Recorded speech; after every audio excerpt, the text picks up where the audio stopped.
بسم الله الرحمن الرحيم وبه نستعين.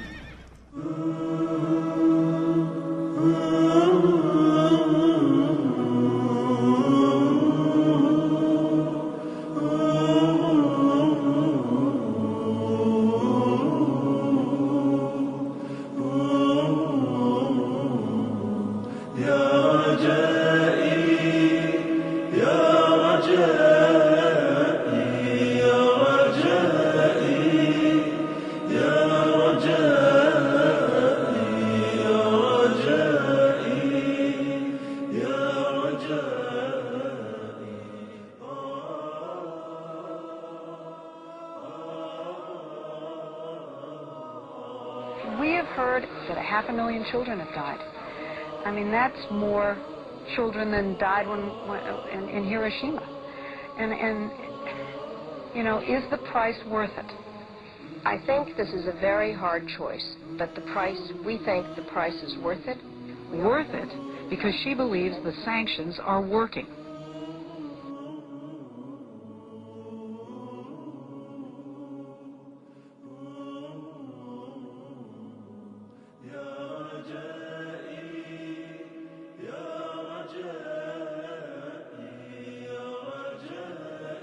In November 1997, former U.S. Attorney General Ramsey Clark headed a delegation of the International Action Center on his 7th trip to Iraq to investigate the continued effects of the United Nations sanctions on the population. We were shocked by what we saw, an almost total absence of medicines, medical supplies, and spare parts for the equipment. Despite the heroic efforts of medical personnel, babies, children, and the chronically ill continued to die in vast numbers. The United States government claims that Saddam Hussein is to blame for the crisis. What is the real cause of the suffering? The sanctions. They are an extension of the 1991 United States war against Iraq.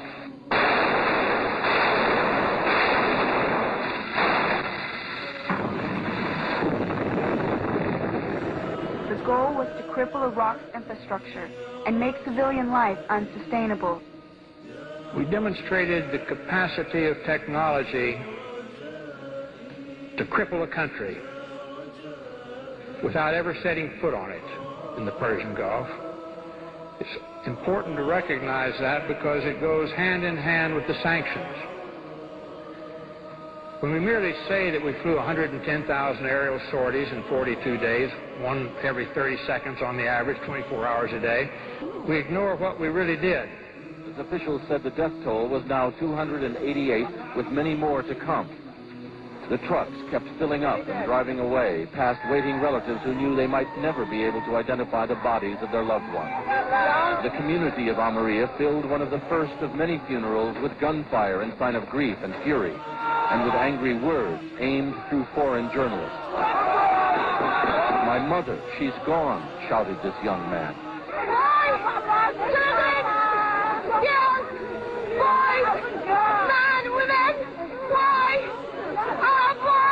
This woman asked, "Could not all your modern technology tell you that there were children and women here?" Bill Blakemore, ABC News, in the Almeria district of Baghdad. We destroyed every silo for grain or anything else storing food in the whole country. We destroyed all the storage and processing of food plants throughout the country. Even dates, the world's biggest exporter of dates. Famous processing and packaging plants in Baghdad, deliberately destroyed. We didn't want them to be able to feed themselves for a long, long time. We're all aware of the famous little powdered milk plant.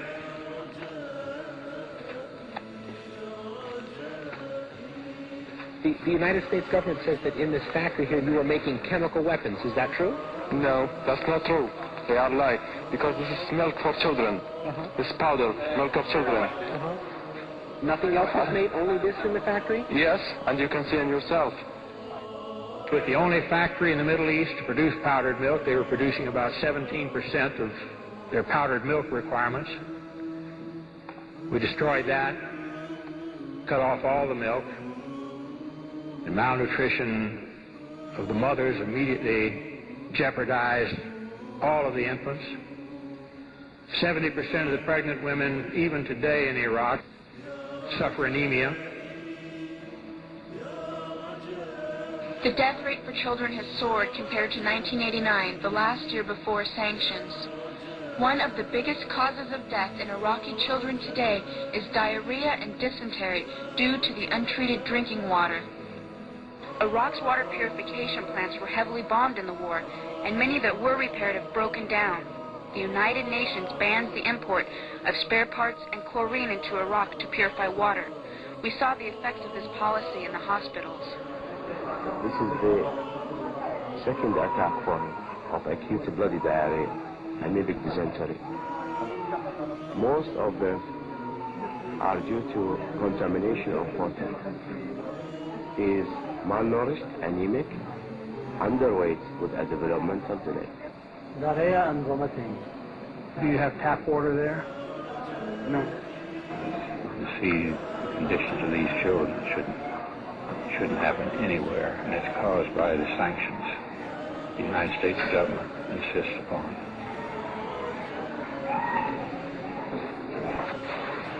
The U.S. military used 800 tons of depleted uranium weapons in the war, causing a rise in cancers among the population. Our involvement in the Gulf is not transitory. It predated Saddam Hussein's aggression and will survive it. Long after all our troops come home, there will be a lasting role for the United States in assisting the nations of the Persian Gulf. There are those that would like to lift the sanctions. I am not among them.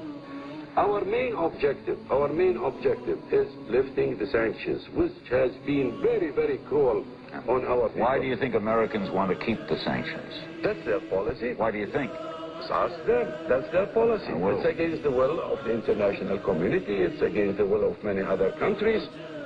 I think they are making profits from that. But I don't want to make accusations. Financial profits? Yes. Like how? Who is selling oil instead of Iraq? Iraq had a share in the oil market. That share was stopped by the sanctions. Who is selling that? Who? They know very well that Saudi Arabia jumped from 5 million barrels a day to 8 million barrels a day. 3 million barrels, Iraq's share, have been added to the share of Saudi Arabia. And we would take this to a war front to protect Saudi Arabia's making more money? No, you are sharing that money. Everybody knows that. I want to tell you some things. What crime the Iraqi children were done to receive this punishment?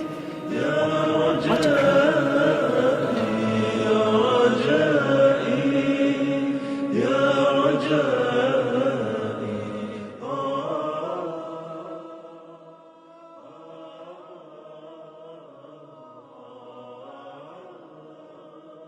Your brothers in Iraq, the massacres, the threats on your brothers in Iraq, the embargo on them, may Allah be with them.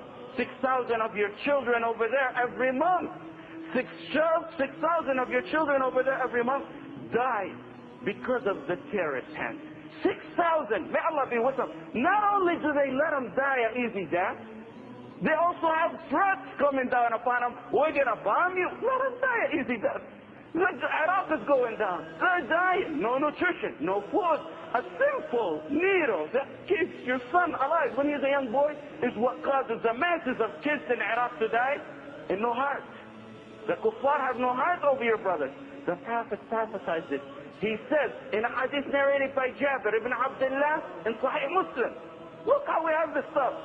The Prophet Jabir says the story, but when Jabir says the story, it has the same hukum as though the Prophet ﷺ said it. Jabir ibn Abdullah said there shall become a day when Iraq will have an embargo on it, no qafiz or no dirham will enter upon it. What does this mean? يوشك أن يأتي يوم على العراق لا يجبى إليه دينار ولا قفيز. What's this hadith mean? Look how precisely worded it is. It's so precisely worded, so no one will come and say, you know what? You guys are lying. You got a mistake in the hadith. The Prophet ﷺ said, it's about to happen. One day, the Iraq will have an embargo on it where nothing will be able to enter. However, when he said nothing will be able to enter, he said qafiz. You know what qafiz is? What you carry the food in it. Why did he say qafiz and he said there will be no food? It's important to know this. First of all, he said it in a way that overall there's going to be an embargo. Okay.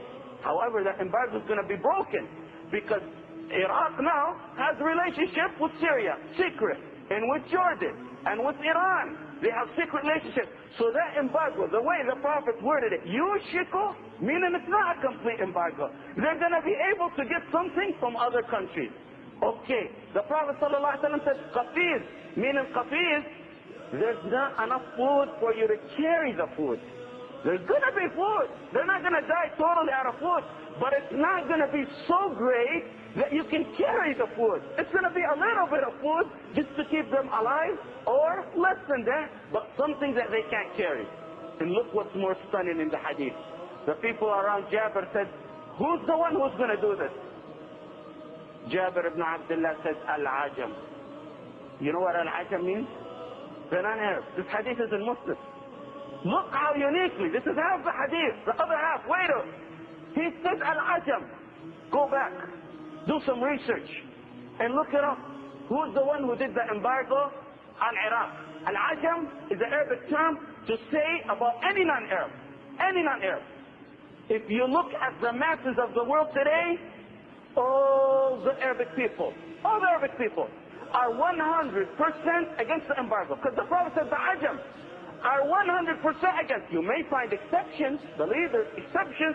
However, we don't make rules based on exceptions. The masses of the Arabic world are 100. Go to Egypt. Wallahi, I've seen sceneries in Egypt where they bring some people not even religious. They don't even know what Islam is. There's no hijab, there's nothing. And they ask them, what do you think about the embargo? This is an oppressive embargo. So the Prophet ﷺ said, the Ajam, look who signed the embargo on Iraq. It happened about 9 years ago. The 5 permanent council members in the United Nations, as you know, United States, Russia, France, Great Britain, China. 5 permanent members in the United Nations. And as you know, if you know how the United Nations works, there's one that rotates. That one who rotated at the time they did the embargo on Iraq was Yemen. Yemen. 5 non-Arabic countries signed the embargo on Iraq.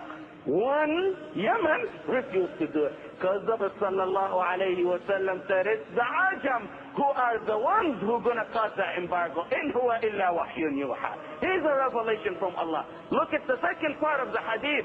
The Prophet ﷺ said, and there's also going to be an embargo on Syria. And they're not going to have, the way it's worded, they're not going to have a dinar wala mudi. La dinara wala mudi.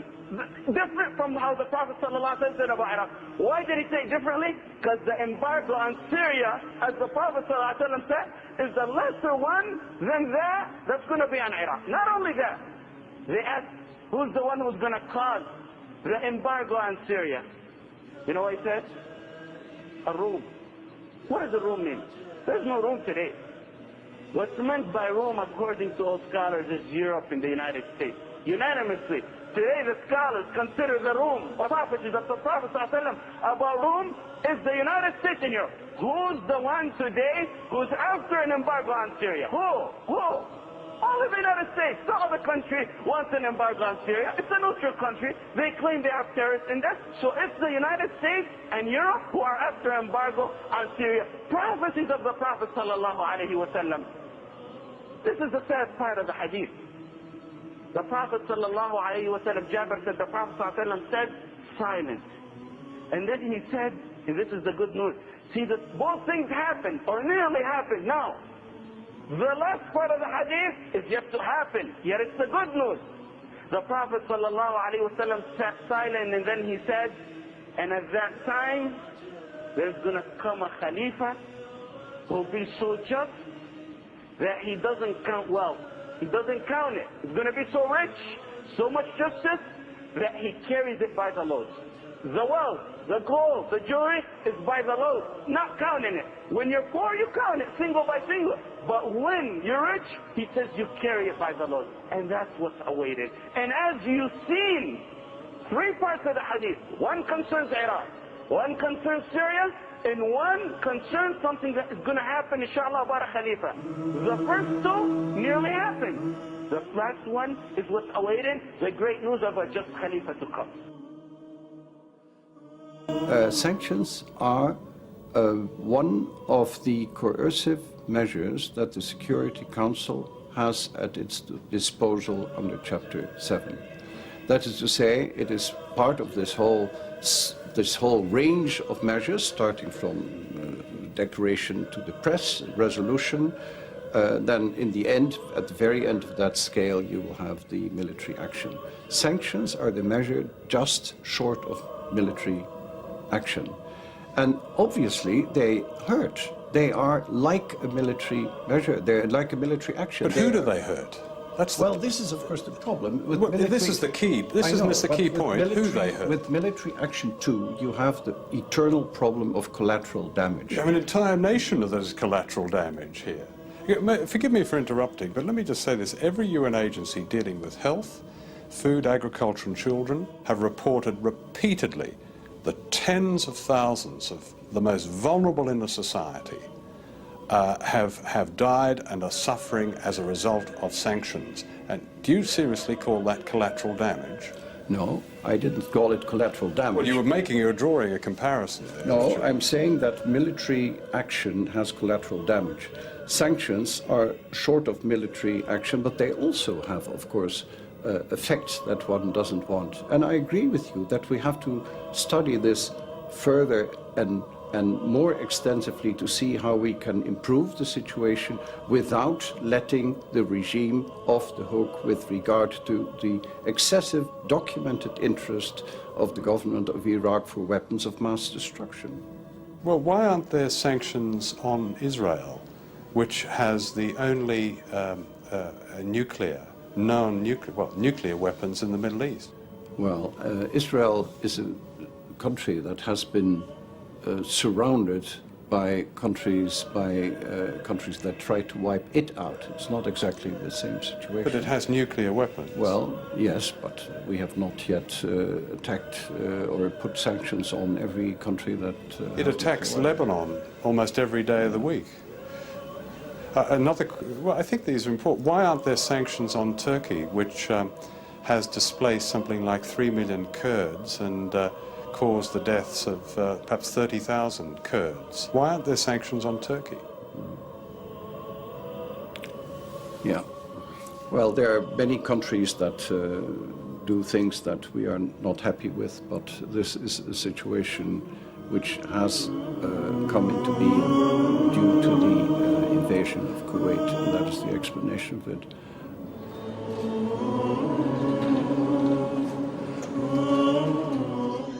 There are some scholars who think that the events in Iraq are the prelude to the Al-Malahim. Because it starts with the embargo on Iraq and then moves to Asham, and then you get into this series of battles called Al-Malahim. But Allah Alam, that's all speculation. We don't know. However, what is happening in Iraq now should be of concern to every Muslim, because these could be some very difficult and trying times on the Ummah. Don't think that it's going to be a walk in the park. Every generation goes through some calamity. It happens to every generation. But sometimes you are on the sidelines and somebody else is playing the roles. With our forefathers, they witnessed World War I, but they were not the key players. They were sitting on the sidelines and watching the events. And then World War II happened, and the generation before us witnessed that, but they were not directly influenced by it. However, now we are entering into a stage where the Muslims are the key players. Before they used to be on the sidelines, now they're sitting in the front row. Before they used to be watching, now they are the ones who are acting and reacting. Therefore, whatever events happen in the future will affect us directly. Because the future events are going to be dealing with the Muslim Ummah. Now the center of all of the events is Muslim land. If you are old enough to remember the news 15 years ago or 20 years ago, you would rarely hear anything about Islam and Muslims on the news. Now from the beginning to the end, one way or another, it's dealing with Muslims. Good or bad. But you are now the center of events. Therefore, whatever will happen will affect you.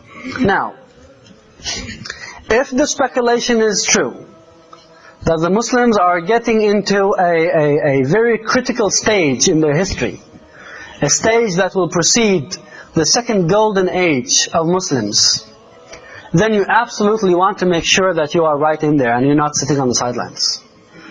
Why? What makes the Sahaba special? What makes the Sahaba special is that they are the generation who established Islam. At-Tabi'in came and everything was already ready for them. So At-Tabi'in could afford to give their life to studying, to teaching. The Sahaba didn't have that luxury. The Sahaba were going from one battle to another, from one difficulty to another.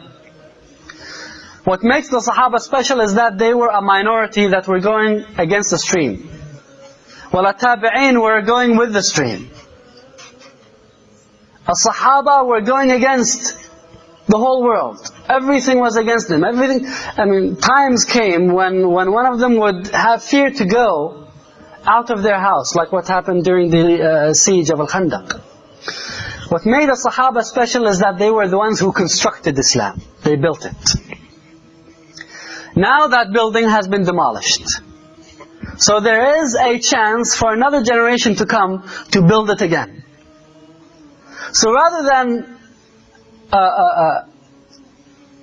having Islam come to you ready, you have a chance of being among the generation that will be the most similar to a Sahaba radiallahu anhum.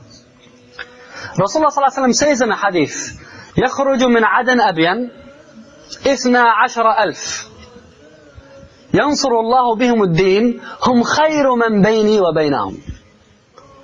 Rasulullah sallallahu alaihi wasallam says in Musnad Imam Ahmad that an army of 12,000 will leave from Aden, Abyan in Yemen. They're 12,000. Rasulullah sallallahu alaihi wasallam says they are the best people between me and them.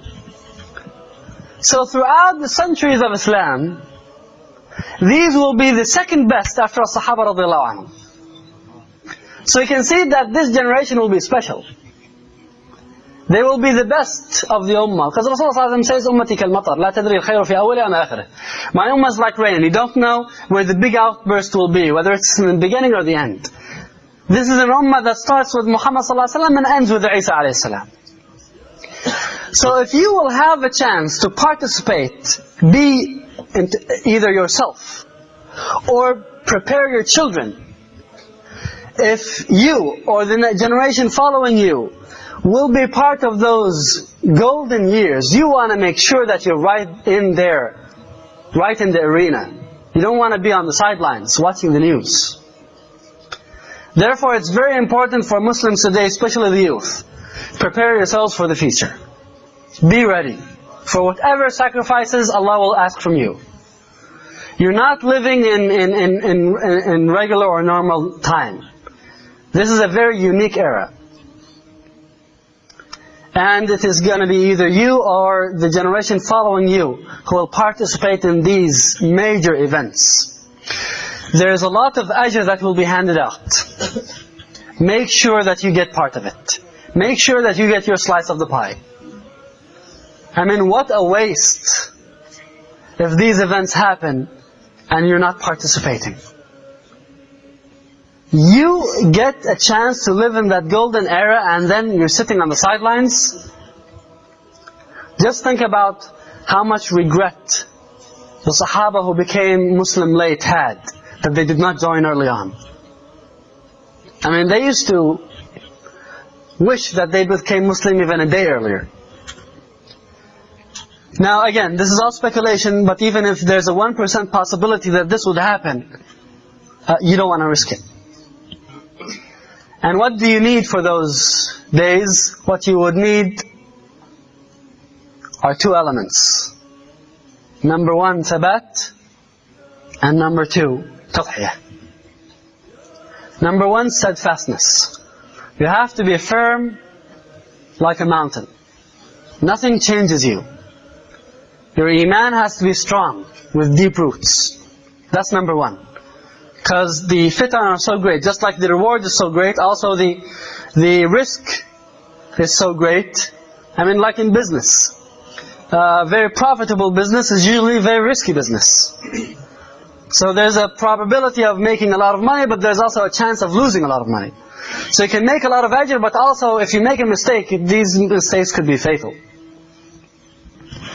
The second element that you need is tadhiyah, the willingness to sacrifice. You have to be prepared to sacrifice whatever is needed. It could be your life, your time, your money, your family. It could even be the Islamic group or brothers that you are with. It could be the scholars that you love. Anything is possible. You don't know what will happen. Because those are times when there could be a person who is a believer in the morning, kafir at night. Goes to bed as a Muslim, wakes up in the morning as a mushrik. So take nothing for granted. You have to have the willingness to sacrifice whatever Allah wants from you. Think of yourself as a worker for the sake of Allah. You're going to do the work and leave the results on Allah. And whatever your Lord wants from you, you're willing to give it. The reason why I'm saying it's not only sometimes worldly sacrifice in terms of life, money and time. Your shaykh, whoever that shaykh might be on the wrong side. Are you going to follow? Or are you going to follow what Allah subhanahu wa ta'ala said?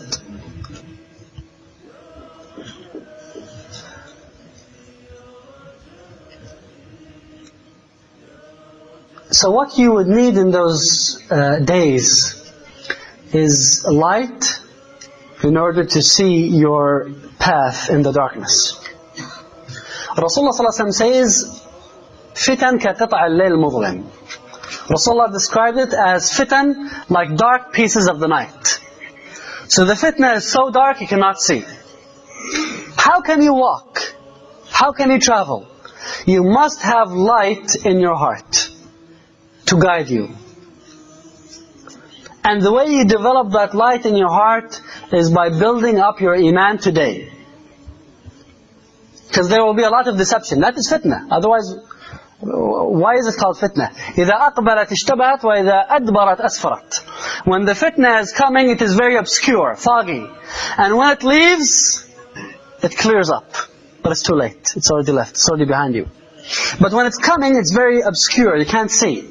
Therefore, you have to have light inside your heart. Nur from Allah.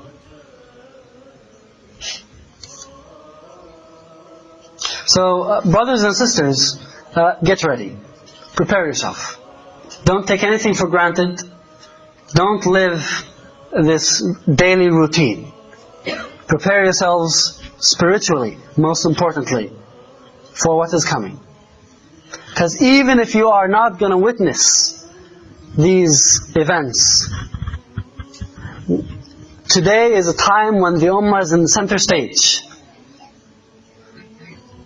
So whatever is happening in the world will influence us and affect us one way or another. And you have to be willing to walk that road alone.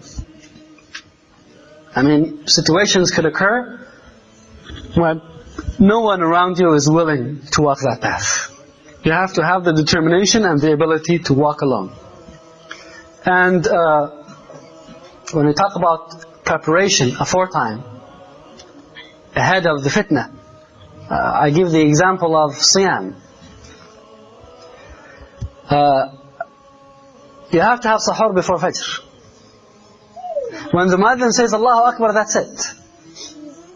So if you didn't already have sahur before the fitna starts, you're going to become quite hungry then. So have your sahur now and don't wait until the sun rises. Allah Azza wa Jalla says in Quran, يوم لا ينفع نفس إيمانها لم تكن آمنت من قبل أو كسبت في إيمانها خيرا. In the times of these fitan, if you don't already have Iman, you cannot build it up then. You have to walk into the test with Iman, because it's too late to develop it then. So have your suhoor right now. Don't wait until tomorrow.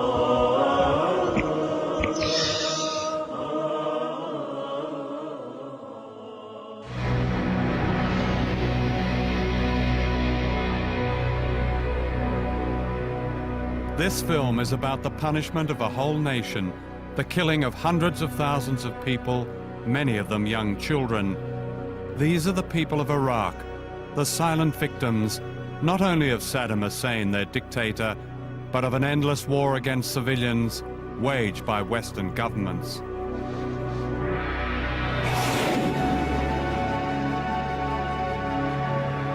I have said to the people of Iraq that our quarrel was not with them, but instead with their leadership, and above all with Saddam Hussein.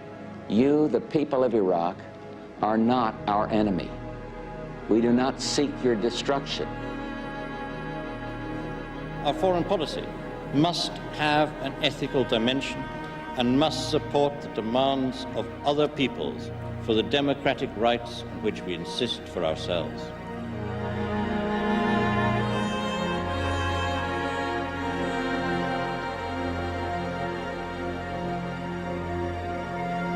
Our quarrel is not with the Iraqi people. It never has been.